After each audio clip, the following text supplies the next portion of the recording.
Hey dear, did you have your mind robbed? Really? That's how you want to start this? Really? You got anything else to say? Episode 45! No, you legitimately were like, robot. hold on, let me think about how to start this. And came up with that. What happens in the mind robber, dear? Fucking hate you. There's lava, and it's still happening, and they leave, and numbers are going up in the TARDIS, and everything's going horrible, and danger numbers, and they might be stuck, but they're not going to suffocate. And they decide to use the emergency unit, but it moves them out of reality, so that's scary. And apparently when they land, they're nowhere, and the doctor goes into the power supply room, and I thought he said the pie room. It's fine. Zoe You were wants just very hungry. Yes. Zoe wants to go outside and see what's outside the TARDIS, but don't do that.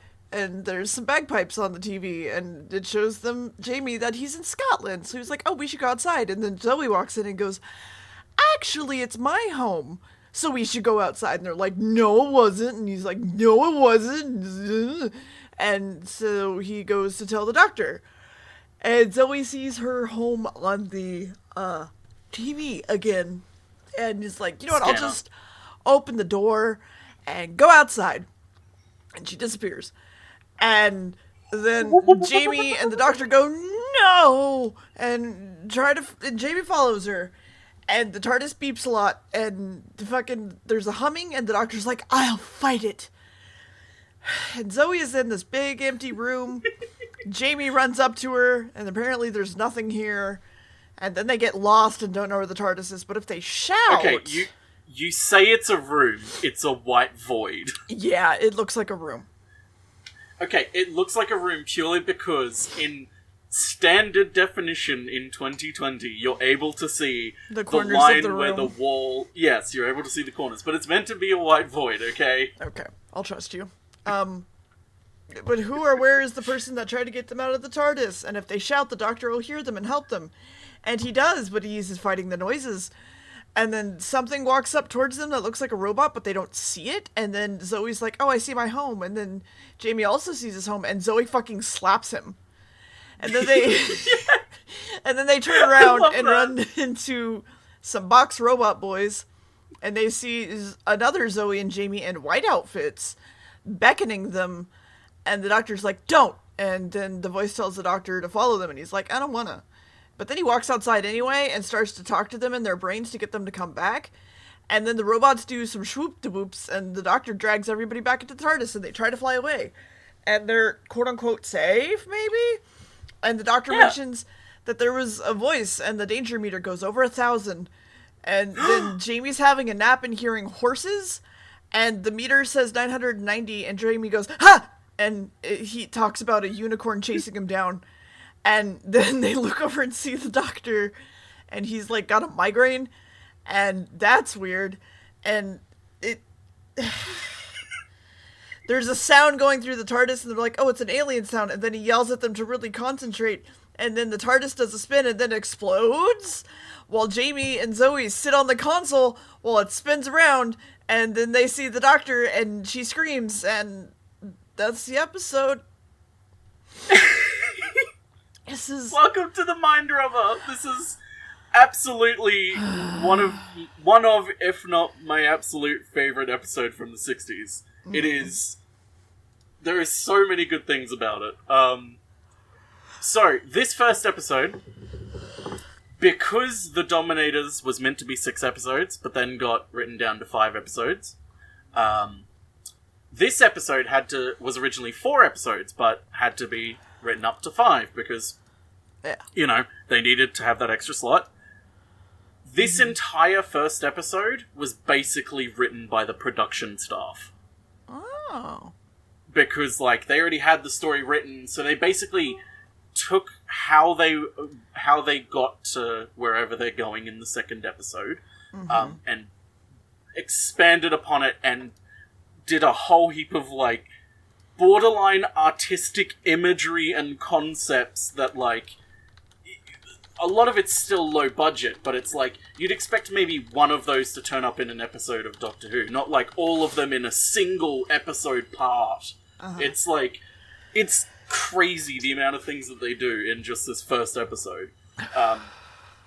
But yeah, a working title for this one also, just so you know, was either The Fact of Fiction or Manpower. Some scripts still exist where it's titled Manpower. They also had like individual episode titles for it called Manpower, Another World, and The Fact of Fiction, and another one, but they didn't finish it. Even though individual episode titles hadn't been used since like The Gunfighters, which was like season 3. Yeah. But yeah, what happens in episode 2, dear? There they go. There they go. Well, the TARDIS has been exploded. Where do they go from here, dear? They're and the Doctor's floating on a chair in the middle of nothing. We see a place with licorice wall things, trees, I don't know, and Jamie sees I'm gonna preface it. My notes are really, really disjointed until like chapter 4. So just bear with us. We see a place with licorice walls. Jamie turns and sees a redcoat. He pulls out a knife, gets shot, and turns to cardboard. Zoe's still looking for him. Sees some trees and a wall and a door. Says she's trapped, but she's not. There's a door. She walks out, falls to her death. A man in a room goes, "Excellent, good, where's the doctor?" And then there's two voices talking about him being under his control.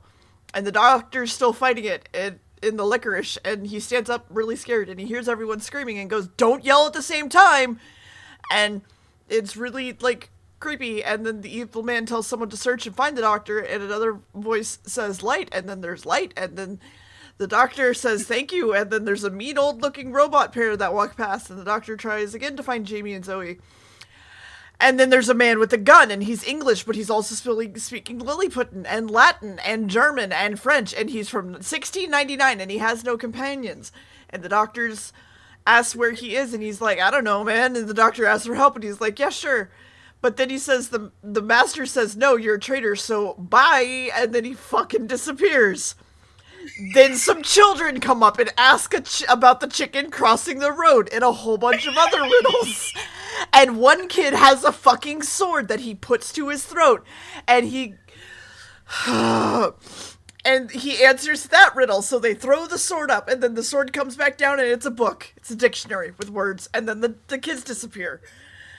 And the doctor also finds cardboard Jamie, and goes, and then there's a safe and a wishing well, and he goes, "Wow, I wish I believed in wishes," and the well laughs at him. Well, he throws the dictionary down the well. And then the letters M and T are crossed out and floating in space. And then there's also H on a palm. It's a puzzle. And it says, "Jamie is safe and well." Hooray! So Jamie's safe and well, right? But his face disappears, and the doctor has to recreate it. And so he's like, "Yeah, these are the eyes. This is Jamie's nose, obviously." And when he's done, it's not Jamie. He did the face wrong. And he's stuck with it for now. And then he mentions that the TARDIS fell to bits, and the doctor's like, "Fuck!" And Zoe is trapped, and they need to help. And so they find a door, and they solve a riddle, and they say, "What is a door?" When it's not a door, it's a jar. And then she's in a giant jar. And then they need to get her out. And here we are. "We need to fix your face, Jamie. Who the fuck are you?" And then they are in a place where nothing is impossible. And so they've been walking around a whole bunch, and now they're really tired, so Jamie climbs up one of the trees. Well, remember what the doctor says specifically. A realm of unreality. Yes, it's Kingdom Hearts! So they climb one of the trees, and Jamie looks down and goes, "Oh, this isn't a tree, it's the letter S." And actually, there's a whole bunch of other letters all over the place. It's a forest of words. That's weird. And we're not gonna say my next line, because that's a fucking... It's a land of fiction. Say it. Okay, it's all fucking stories. It is literally all stories and fiction and unreality in Kingdom Hearts. I just wanted to fucking, like, have that one spoiler come up, like, when it comes up, but fine. But also Jamie sees a way out. So they head that way. And the doctor meets that one dude with the gun again and goes, sup. And the guy's like, sup. And they talk for a while. And then there's a noise of the robot things. And they're like, hey, keep us safe. We're going to hide. And the robots go straight up to the dude. And he's like, hey, guys, there's no one here, looking straight at where they're hiding. And apparently he can't see them. And the soldier robots take everybody away. But then while they're walking, they stop. Where are they? They're in this giant black room. Black void. Sorry. And there's a sound of a horse galloping. And it gets closer. And then Jamie's freaking out because it's a unicorn and it's going to kill Jamie. And the doctor's like, no, stand your ground. And Jamie's like, fuck. And Zoe's like, what the hell? We're going to die. And then that was the episode.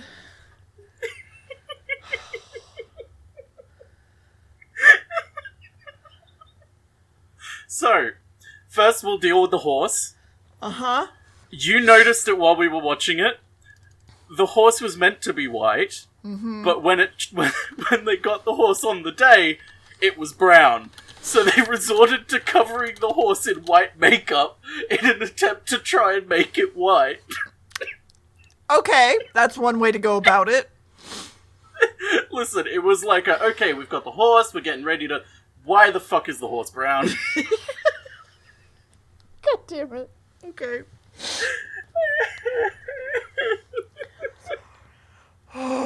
This is...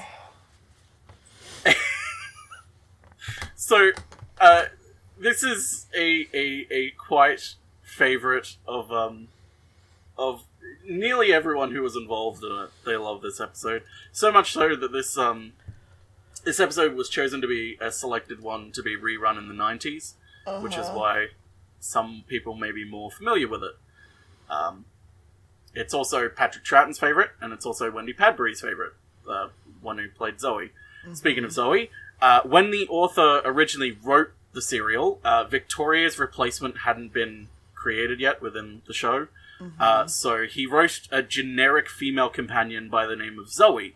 The producer liked the name so much that they just, kept it for her whenever they, had a companion come up. Yeah, that, as someone who's actually written a few things, like the visual novel, for example, just coming up with, bullshit just to, fill space, a lot of that tends to just stick. And I don't know why, but it does. Right? So, Hamish Wilson, the man who is Jamie now, forever, he's Jamie because Jamie got chicken pox. So, that's, it's this entire thing that, makes sense within the story completely, but it's only there because Jamie's actor got chicken pox. It's like, oh, okay. I mean, it works, but okay. The actor who replaced him basically was like, I'm somewhat familiar with the show and, watched a few episodes with Jamie before, which, of course, came in handy considering he was basically called in to play it on, real short notice. Yeah. Because, Jamie was in episode 1, for fuck's sake. That's how bad it was. It was real quick. Anyway, episode 3, what happens, dear? So they scream a whole bunch, and then the doctor's like, scream that it doesn't exist! And it stops, and it turns into cardboard. But the cardboard is a white horse, so there's that. Then the soldiers come back, but they're being let go, and then they're walking through a room full of spider webs and string, and Jamie sees a redcoat again, tries to attack him, gets shot, loses his face, again. And the doctor's like, okay, let's put him back together. And Zoe's like, okay. And the doctor's like, let me pick these eyes. And Zoe's like, doctor, staring at him like he's obviously just trying to make whatever face he wants. And well, no, she's going he's like, oh, I've done this before. And she's like, wait a minute, you're the reason his face is wrong. And he's like, well, listen, it's hard, okay? And then he's like, okay, we'll do it right this time. He's like, this is Jamie's eyes. And Zoe's just like, no, it's not, doctor. No, it's not. And he's like, oh, okay. Yeah. He did seem like he wanted to, just try whatever. Because he was like, oh, okay, sort of thing with the eyes. Anyway, Jamie gets his face back, and they go into a door, which goes into a room. The door closes behind them. There's 4 tunnels, a ball of twine. It's a maze. And the door's locked, so they have to go inside. Lots of walls, less twine, more spiders, oh boy. They run out of twine, Jamie tries to mention it, Doctor says shut the fuck up, we're talking. So instead, the Doctor and Zoe explore further, and Jamie is to stay there. Then, oh my god, the Zoe and Doctor make it to the middle of the maze, but it's weirdly empty here, and someone was here, it's a skeleton, with an animal roaring in the distance. It's the Minotaur, and then it shows up, and they have to just think that it's not real, and Jamie goes after them. And then a soldier comes by, only to have... Jesus fuck. Jamie, hold on, one sec. Vamp for me. Come on. Jamie, played by Fraser Hines, who is a lovely man, and fun fact, isn't actually Scottish at all, he's English. Oh, fun. Yeah. Okay, thank you. So Jamie tries to go after them, a soldier comes up, Jamie throws his vest over it, and so it can't see, and he runs away. The soldier gets it off, and then just kind of like walks after him, while the Minotaur advances on the Doctor, and they scream that it's not real, and it poofs away.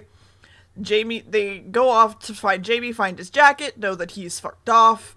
Zoe wears it, and then the gun guy shows up and says, "Hey, what's up?" And they talk about a whole bunch of stuff and where he comes from. And he's like, the Doctor's like, "Are you from Nottingham? Hi, Gulliver. How was your travels?" What? What are you saying, dear? I'm saying that his name was Gulliver and he had some travels. What? Yeah. So he apparently also can't speak any words that Swift, the writer of the book, didn't write in the book, which I actually found really fucking interesting. I'm gonna admit. It's even better than that. I was gonna include this at the end of the episode, but I want to tell you right now. Every single bit of dialogue of his in this episode is a line from Gulliver's Travels. Yeah. Like, every single line. Mm-hmm. It's so, like, this episode's full of fucking creativity. I love it. It's a little thing that they didn't have to do, but because they did, it is, like, elevated. So... Yeah. So they're like, okay, well, why are we here? And Jamie is running around, the soldier's chasing him, and Jamie's like, you know what, I'll just climb this rock. They can't climb. They can't look up. They're pigs. And so, climbs the rock. And then there's a lot more rocks up top, so he's like, that's weird. If only I had a rope. And then someone throws him a rope. And he goes up the rope, and he goes towards the tower, and then there's a voice going, ow, don't pull that hard, and it's Rapunzel. That's a hell of a rope that Jamie climbs. And then he, of course, meets her in the tower and asks, she's like, are you a prince? You're really cute. And he's like, no, I'm the son of a piper. And she's like, oh, that's a shame. Get the fuck out of here. He's like, no, I need to actually come through the window. And then he goes through the window, and it's a completely different room. It's, like, really weird and sciencey. And he turns on a machine, and it shows Treasure Island. And then there's also an audiobook of another book, Little Women. And then there's other books nearby. And everything is books. And then there's also a machine making a book about them. And he's talking about how in the middle of the maze, there's a dangerous new thing waiting for the Doctor and Zoe. And it's a statue on the other side of the room. It's actually Medusa. And the Doctor and Zoe are going to try to fight it super hard and not get turned to stone. And Zoe's a little bitch about it, talking about how she absolutely has to look at it. And then that was the episode.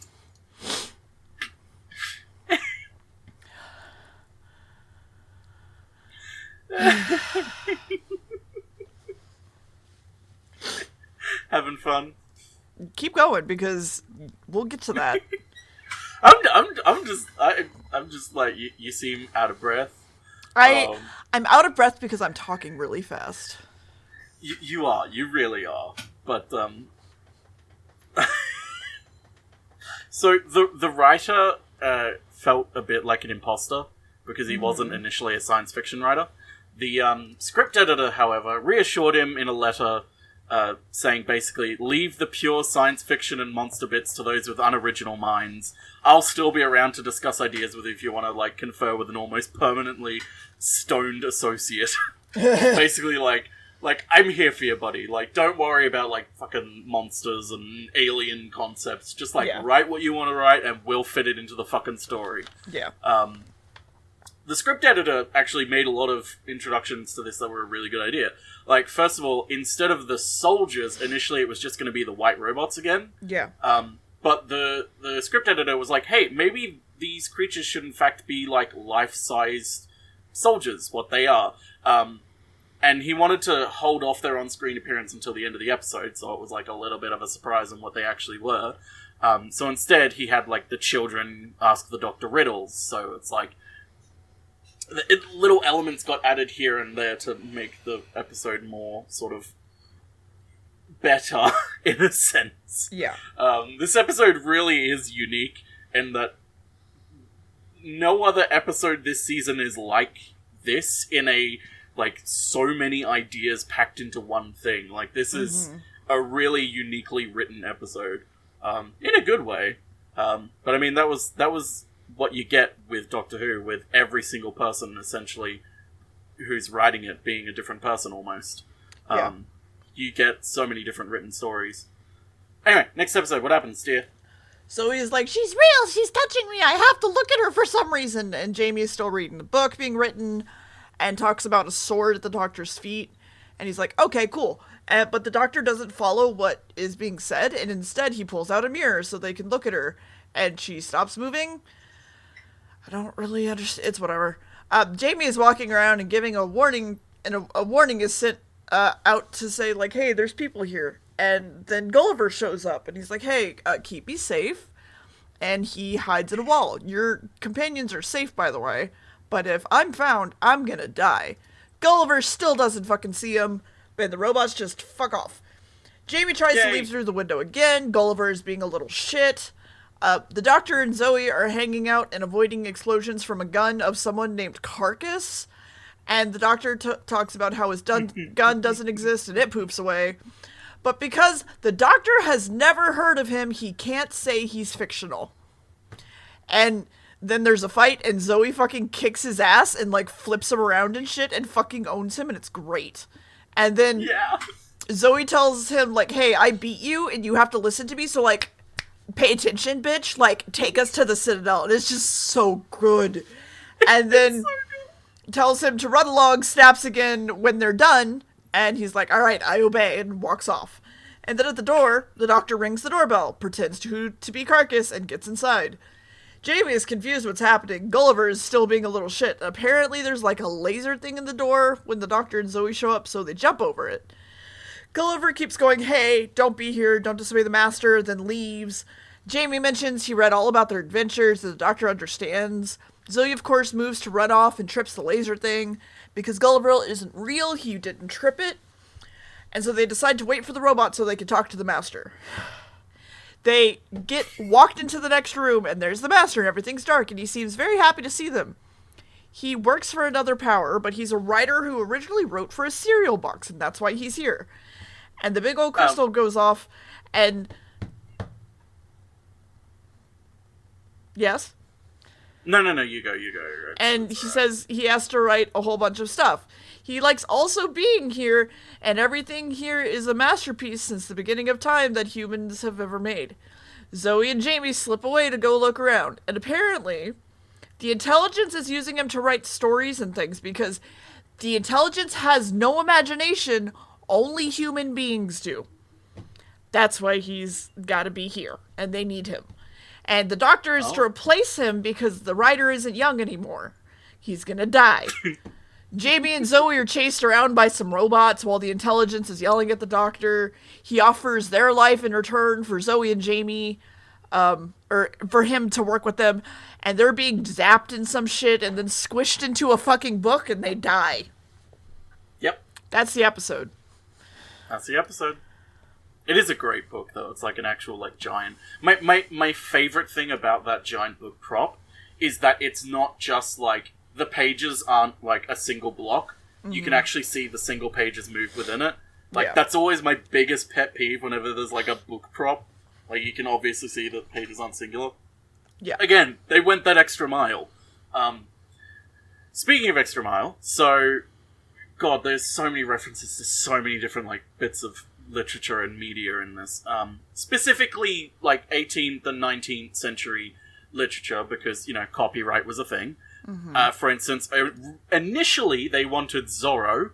They wanted to have Zorro instead of, I believe, the Carcass. But they, you know, couldn't because of copyright. Also, another quotation from some sort of poem was meant to be in there, but again, copyright, they couldn't. So that's why this seems to be sort of the way it is. Very old fiction. Also, with the Zoe fight with the carcass, Wendy Padbury actually says she kinda is dissatisfied with the fight because the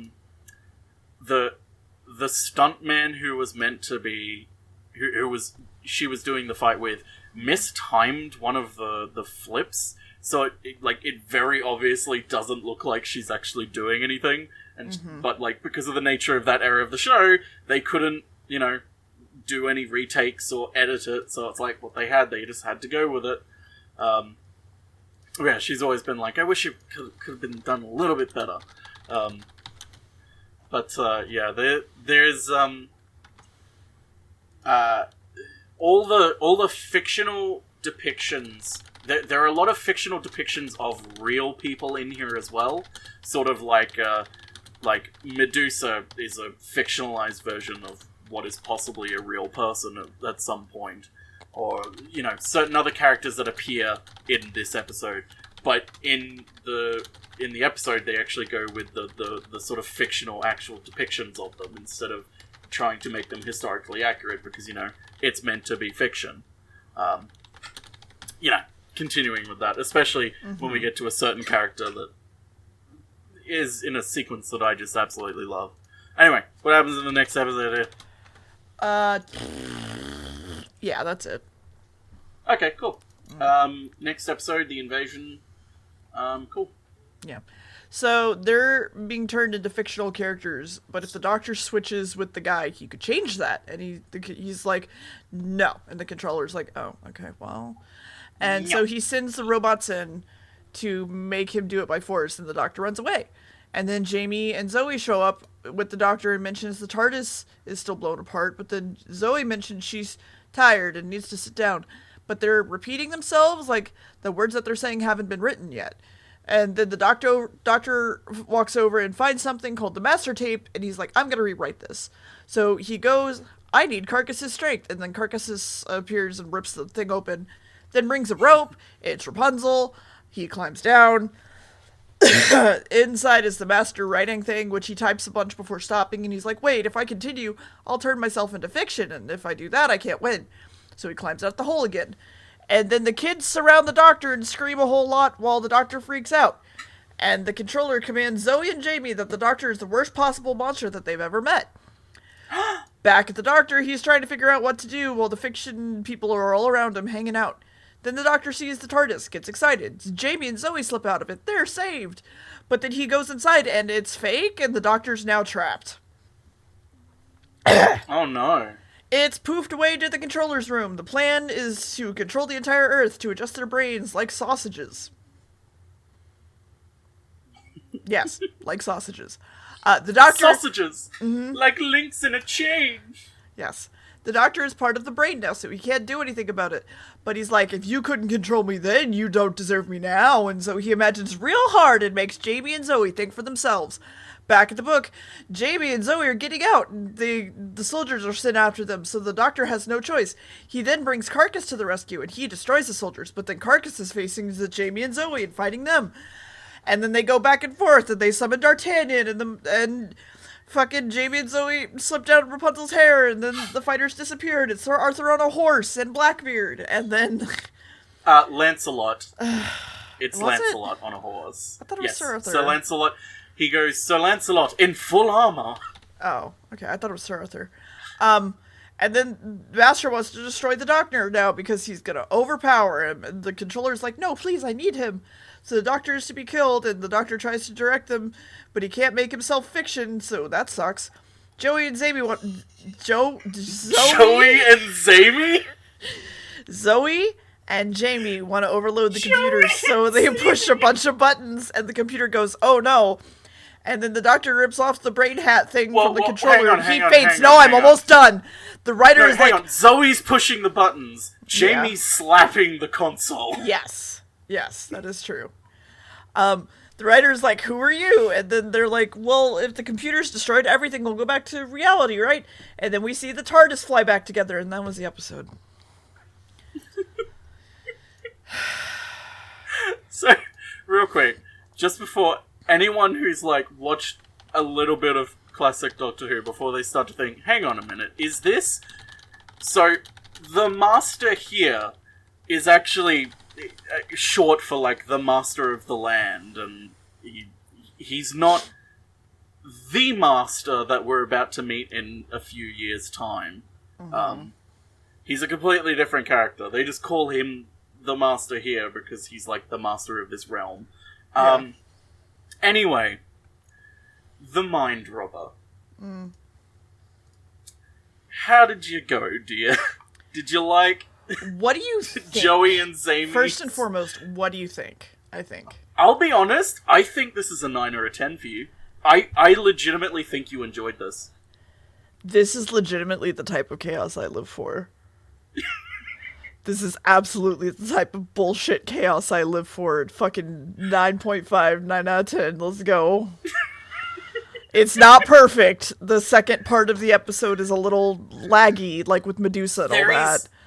The only thing that I really take issue with in this episode is the completely out of character bit where Zoe just for some reason is like, well, let's go through this door then and then we'll solve everything out, and completely forgets the alarm. Yeah. It's like, that's the one thing that I'm like, I wish this wasn't that.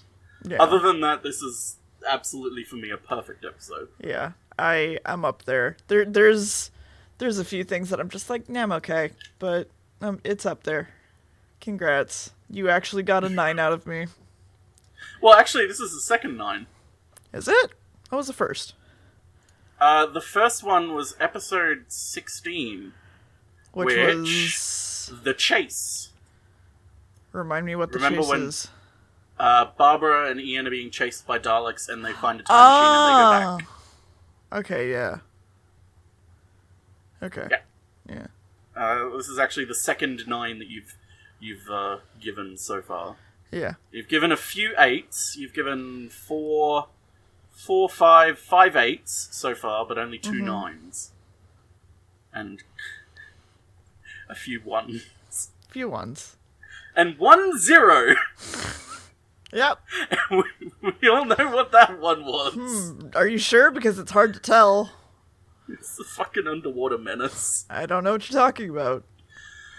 You want to forget that ever existed, don't you? Forget what? Exactly. So, the Mind Robber. I honestly, this is one that I highly recommend. Mm-hmm. If you even thought for a second that, like, this was, like, worth interesting in any sort of way, I highly recommend you pick this up however you can. It'll probably be on iTunes or Amazon as a digital if you want that, or even just pick up the fucking DVD. It is such a crazy episode with so much creativity put into it. It's so much fun. You won't regret it. Mm-hmm. This is, like, honestly, you don't need to really know the rest of Doctor Who, because, like, the entire episode is taken out of the Doctor Who universe. It's literally set in a pocket universe. Mm-hmm. But, yeah, I highly recommend if you can. Anyway, the next episode, fun fact, is actually the very first DVD that I bought of Doctor Who, and is also one of, if not my favourite, episode from the 60s. But I know you probably won't like it as much... Well, I know you definitely won't like it as much as this one. You don't say. 8 episodes long. Right, that is the next one we're doing. Yes. And it's... I promise it's not as bad as the other long ones that we've done. It actually has some substance to it. It's not as bad as, like, what was a really long one that was terrible that you hated? We didn't get to watch that. Well, I guess you could go with, like, the Ice Warriors you weren't really a fan of. You gave it a 2. Mm-hmm. Fury from the Deep you weren't really that much of a fan of either. You gave that a 2 as well. Those were both 6 episodes long. But I promise this one has more substance to it and has actual interesting elements in it. But, well, I'm apprehensive over it and kind of bracing myself because I know you're not really going to like it that much. Me not like something? Shocking. Well, I'll consider it a victory if you rate it a 6 or a 7. Like, this one I was hoping you would rate it like a 9 or a 10. So I'm like, good. The next one, it's like, I would love for you to love it like I do, but I know you probably won't, because it's not this tightly knit chaos going on. It's more a planned out sort of story going on of intrigue and such. So, next episode, the invasion. What's invading? What are they? What are they invading? Who knows? I'm not gonna tell you. The DVD cover spoilers it. Is it a Dalek? Spoils it. Maybe. Alright, well. I'm not gonna tell you. Alright, well. Listen, we're recording the 8-part next fucking year, so I'm fine. We'll get to it. No, we're not. Oh, wait, yeah, we are. Yeah, we are. Yeah, we are. That's right. I forgot. See you next year, dear! See you next year. Even though this is actually coming out in 2021, so Happy New Year, everyone! Happy New Year, everybody! Yeah. Ooh. Bye. I hope the New Year's gone off with a bang! Bye.